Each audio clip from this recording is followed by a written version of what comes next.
வணக்கம் மக்களே, இது உங்கள் ஷைனா டாக்ஸ். லாஸ்ட் எபிசோட்ல நம்ம ஹீரோயின் கிட்ட சர்னோபில்ல என்ன நடந்ததுன்னு சொல்லி தெரிஞ்சுக்க ஹாஸ்பிட்டல் நம்பர் 6க்கு போய் பார்க்க சொல்றாரு. அதன்படி நம்ம ஹீரோயினும் மாஸ்கோவுக்கு கிளம்புறாங்க. அதே சமயத்துல டியூலா ரஷ்யா SSRல இருக்கிற நிலக்கரி சுரங்கத்துக்கு அந்த நாட்டை சேர்ந்த நிலக்கரித்துறை அமைச்சர் போறாரு. இப்போ தேதி மே 3, 1986. அங்க இந்த எம்ப்ளாயிஸ் எல்லாம் டீ டைம்ல ஃபன் பண்ணிட்டு இருக்காங்க. அப்ப இந்த மினிஸ்டரோட காரை பார்த்துட்டு எல்லாருமே வந்து பாக்குறாங்க. அப்ப அந்த மினிஸ்டர் அவங்க எல்லாரையும் பார்த்துட்டு இங்க யாரு இன்சார்ஜ்னு சொல்லி கேக்குறாரு. அப்ப அந்த கூட்டத்துல இருந்த ஒருத்தர் கையை தூக்கி முன் வந்து நான் தான் இந்த கூட்டத்துக்கு இன்சார்ஜ்னு சொல்லி சொல்றாரு. ஓ அப்படியா, சரி ஓகே, நான் தான் ஷேடோ, நிலக்கரித்துறை அமைச்சர். இங்க மொத்தம் எத்தனை பேர் இருக்கீங்க?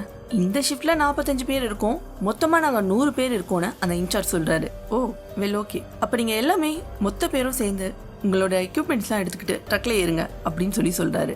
நாங்க எங்க வரணும், நாங்க ஏன் ட்ரக்ல ஏறணும் அப்படின்னு அந்த இன்சார்ஜ் கேட்கும் பொழுது நான் சொன்னதை செய்யுங்க அப்படின்றதுக்கு அப்படிலாம் எங்களால பண்ண முடியாது, காரணம் தெரியாம நாங்க வரமாட்டோம் அப்படின்னு இந்த இன்சார்ஜ் சொல்றாரு. உடனே அந்த மினிஸ்டர் கூட இந்த பிளாக் கேட்ஸ் கன் எடுத்து இவங்கள பாயிண்ட் பண்றாரு. அதை பார்த்த அந்த இன்சார்ஜ் சொல்றாரு, சரி ஓகே, நீங்க சுடணும்னா சுட்டுக்குங்க, ஆனா எங்களுக்கு தேவையான புல்லட் உங்ககிட்ட இல்ல. இன்னொரு விஷயம் என்னன்னா, நீங்க எவ்வளவு பேரை கொல்றீங்களோ கொல்லுங்க, ஆனா மிச்சம் இருக்கவங்க உங்களை சும்மா விட மாட்டாங்க, ஒரு வழி ஆக்கிடுவாங்க. இது டியூலா, எங்க ஏரியா, ரீசன் தெரியாம இங்க இருந்து ஒருத்தரும் வரமாட்டோம் அப்படின்னு சொல்லி அந்த இன்சார்ஜ் சொல்றாரு.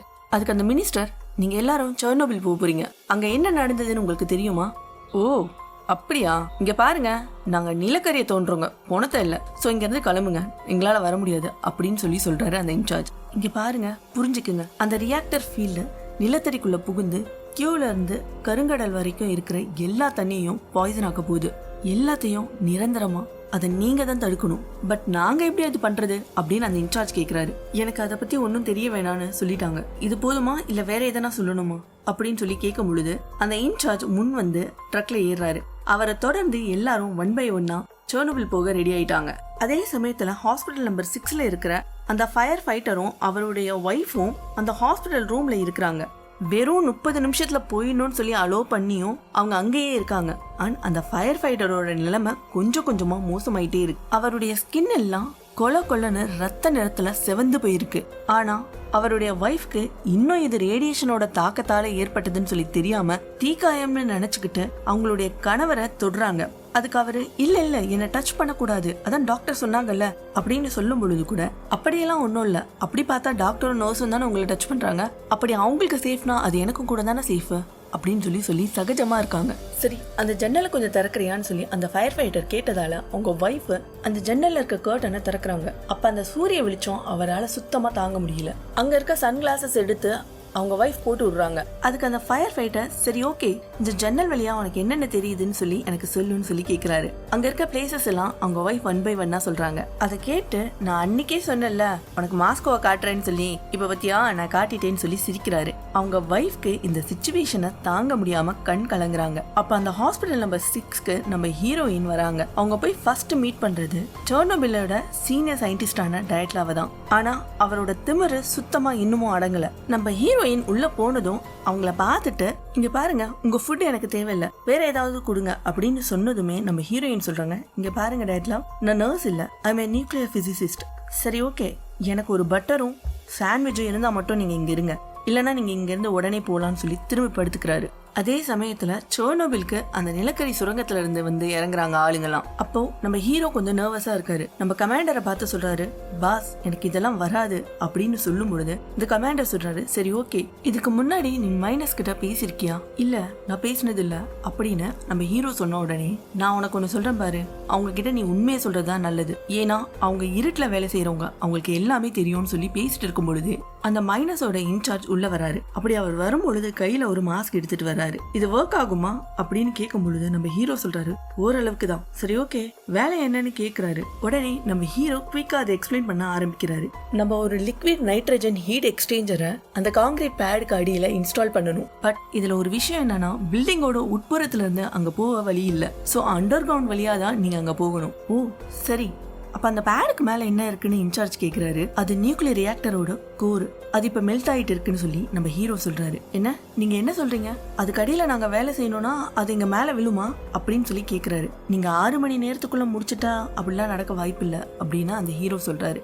சரி ஓகே, டைமென்ஷன் என்ன அப்படின்னு கேட்டதுமே நம்ம ஹீரோ ஒரு மேப்பை காட்டி எக்ஸ்பிளைன் பண்ண ஆரம்பிக்கிறாரு. இங்க பாருங்க, இங்க இருந்து தோண்ட ஆரம்பிங்க, 150 மீட்டருக்கு ஒரு சுரங்கத்தை அமைங்க, ஹீட் எக்ஸ்சேஞ்சருக்காக ஒரு 30x30 மீட்டருக்கு சுரங்கம் தோண்டி ஆகணும். அண்ட் ஒரு முக்கியமான விஷயம் என்னன்னா, மேல இருக்க நிலத்தோட டேமேஜ் குறைவா இருக்கிறதுக்காக நீங்க எந்த ஒரு கனமான மிஷினரியும் இங்க யூஸ் பண்ண முடியாது.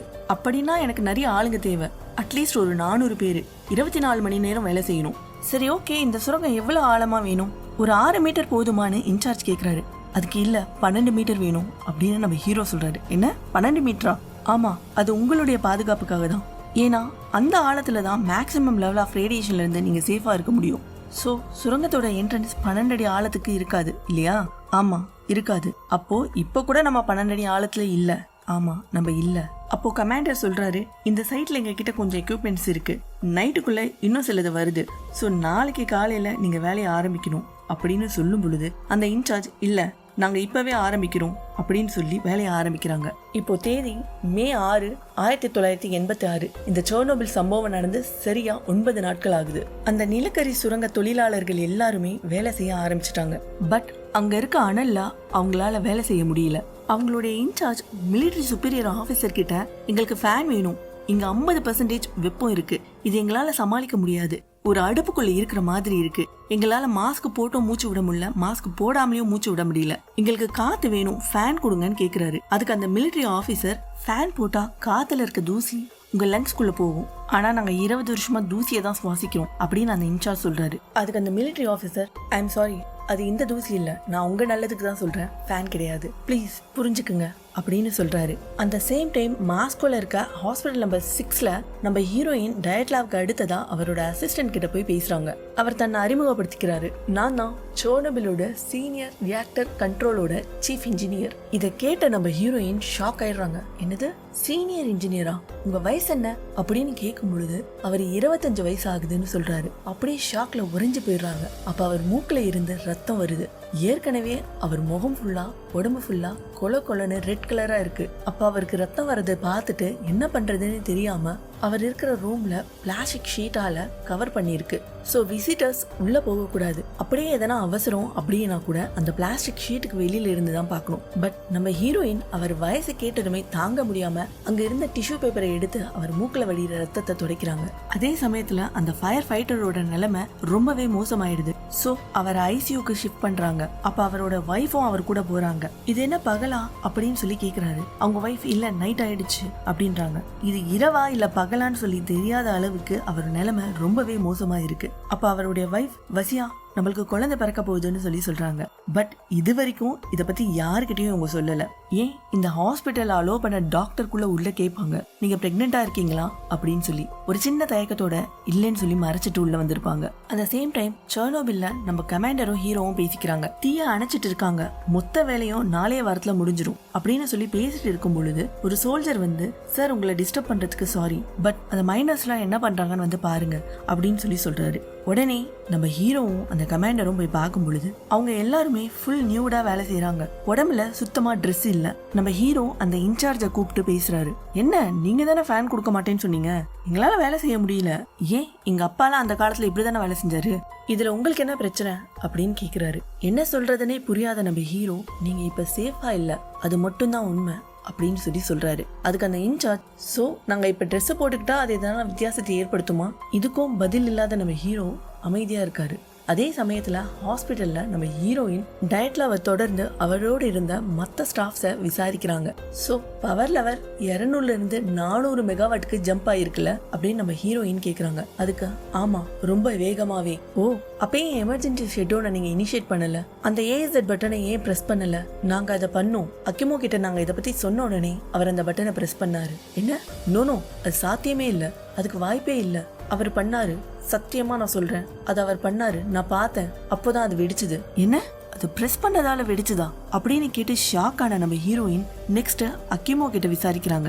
அவரும் முன்னாடி விசாரிச்சவர் என்ன சொன்னாரோ அது கொஞ்சம் கூட மாறாம அப்படியே சொன்னாரு. அதை கேட்ட ஹீரோயின் ஒண்ணுமே புரியாத நிலையில அங்கிருந்து கிளம்புறாங்க. அப்போ அந்த அக்கிமோ நான் எல்லாத்தையும் சரியாதான் பண்ணேன், நான் எல்லாத்தையும் கரெக்டா தான் பிரஸ் பண்ணேன் அப்படின்னு சொல்லி புலம்பிட்டே இருக்காரு. அங்கிருந்து வெளியில வந்த நம்ம ஹீரோயின் வேற வார்டுல நம்ம ஃபயர் ஃபைட்டரும் அவரோட வைஃபும் பிரெக்னெண்டா இருக்கிறத பத்தி பேசிட்டு இருக்கிறத பாத்துறாங்க. இத பார்த்து ஷாக் ஆன நம்ம ஹீரோயின் உடனே உள்ள போயிட்டு தரத்தரனா அவங்களை இழுத்துட்டு வந்து வெளியில தள்ளுறாங்க. அப்ப அந்த வைஃப அலோ பண்ண டாக்டர் வராங்க. அவங்கள பார்த்து செம்மையா திட்டுறாங்க. இவங்க அந்த ரூம்குள்ள இருந்தாங்க, அந்த பிளாஸ்டிக் குள்ள அவரை தொட விட்டுருக்கீங்க, இதுல வேற அவங்க பிரெக்னெண்டா இருக்காங்க, அது உங்களுக்கு தெரியுமா? என்னது பிரெக்னெண்டா இருக்காங்களா? ஆமா, இது எந்த மாதிரியான இடம், எந்த மாதிரி சிச்சுவேஷன்ல நம்ம இருக்கிறோம், உங்களுக்கு ப்ரொடெக்ஷன் எங்க, நீங்க எதோட டீல் பண்றீங்கன்னு உங்களுக்கு புரியுதா? எனக்கு நல்லாவே தெரியும். என்ன தெரியும்? இதை பத்தி எல்லாமே தெரிஞ்சுக்க தான் போறீங்க, கண்டிப்பா எல்லாமே தெரிஞ்சுக்கணும்னு சொல்லும் பொழுது பின்னால இருந்து 2 ஆபீசர்ஸ் வந்து எல்லாரும் என்ன தெரிஞ்சுக்க போறாங்கன்னு கேக்குறாரு. அப்ப நம்ம ஹீரோயின் அவங்க கிட்ட தன்னை அறிமுகப்படுத்திக்கிறாங்க.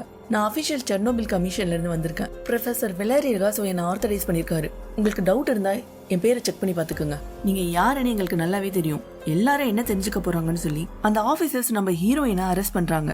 இப்போ தேதி மே 7, 1986 மாஸ்கோல மறுபடியும் ஒரு மீட்டிங் ஷெட்யூல் பண்றாங்க. அதுல நம்ம ஹீரோவும் கமாண்டரும் அசெம்பிள் ஆகுறாரு. அவங்களோட சேர்ந்து அந்த ஜெனரலும் நிறைய ஹையர் அபிஷியல்ஸும் இருக்காங்க. நம்ம கமாண்டர் பேச ஆரம்பிக்கிறாரு. ஆயிரக்கணக்கான தேடலுக்கு அப்புறம் ஒரு வழியா ஹெலிகாப்டர் டீம் தைரியமா ரொம்ப சக்சஸ்ஃபுல்லா அந்த தீயை அணைச்சிட்டாங்க. அண்ட் அந்த ஃப்ளூயல் நிலத்தடி நீர்ல கலக்க கூடாதுன்னு மைனஸ் எல்லாம் செம்ம மாசம் வேலை செஞ்சுட்டு இருக்காங்க. இது எல்லாத்துக்குமே மேல கூடுதல் வெடி விபத்துக்கான வாய்ப்பே இல்ல. சோவியத் மக்கள் இந்த சவாலை எதிர்கொண்டு முன் வந்திருக்காங்க. அவங்களையும் இந்த ரூம்ல இருக்கவங்களையும் நம்ம பாராட்டி ஆகணும். அண்ட் ஃபைனலி நானும் சயின்டிஸ்ட் லெகாசாவும் இந்த நாட்டுடைய ரகசியத்தை காப்பாத்த கவனமா இருந்தோம். ஆனா அப்படி இருந்தோம், அன்பார்ச்சுனேட்லி இந்த சம்பவம் நடந்த உடனே இந்த விஷயத்த பத்தின சில தகவல்கள் வெளில வந்துடுச்சு. பட் அதுக்கப்புறமே எதுவுமே வெளியில போயிருக்காதுன்னு நினைக்கிறோம். காம்ரேட் சார்கோ, நாங்க கேஜிபியோட ஹையஸ்ட் ஸ்டாண்டர்டுக்கு வளர்ந்துருக்கோம்னு நினைக்கிறேன். தேங்க்யூ. ப்ரொஃபசர் லெகாசோ மிச்சம் இருக்கிற வேலைகளை பத்தி உங்ககிட்ட சொல்லுவாரு.